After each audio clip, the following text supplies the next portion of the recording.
Good morning. Today we are going to study general safety rules for using power equipment.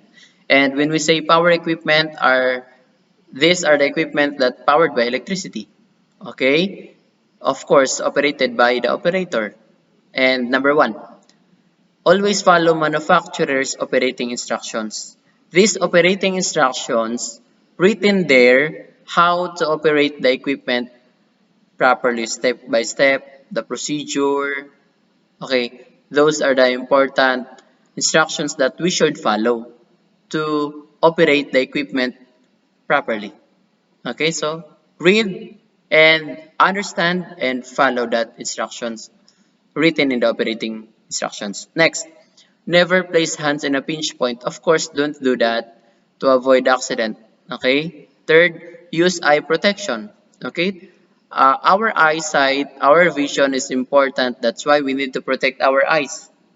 So how we are going to protect our eyes? If there is equipment that can lead us to a blindness, we can use PPE, personal protective equipment. For eye, safety goggles or any goggle that can protect our eyes. Okay? Next, wear gloves when working with hot equipment or materials. Yes.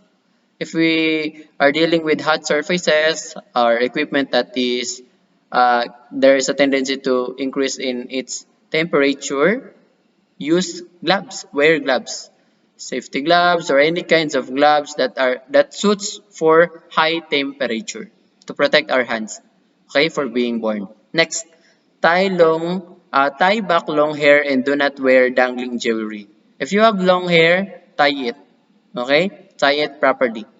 Then do not wear dangling jewelry. Okay, especially if we are working in the laboratory or in the working environment. We are not in the malls. We are not in the market, so we don't need to use dangling jewelry. Especially, jewelry are usually made of copper, silver, or gold that are good conductor of electricity and heat. So to avoid accident, to avoid that happen, it is best not to wear jewelry. Next, never exceed rated capacity of the equipment. Of course, what is written in the operating instructions manual, we must follow. If the rated capacity or the maximum capacity of a equipment, like for example 50, we should not try to make it 51 or more. 50 is the maximum, then we can try 45, 48, or 50. But never try to exceed the rated capacity of the equipment. Okay? To keep it in a good condition. To prolong the good condition of our equipment. And last, be prepared for an unexpected event. Uh, if there is an accident happen or an unexpected event, what we are going to do? Don't panic. Okay?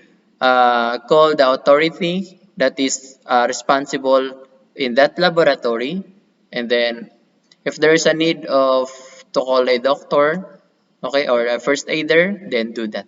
Okay, that's our lesson for today. Thank you.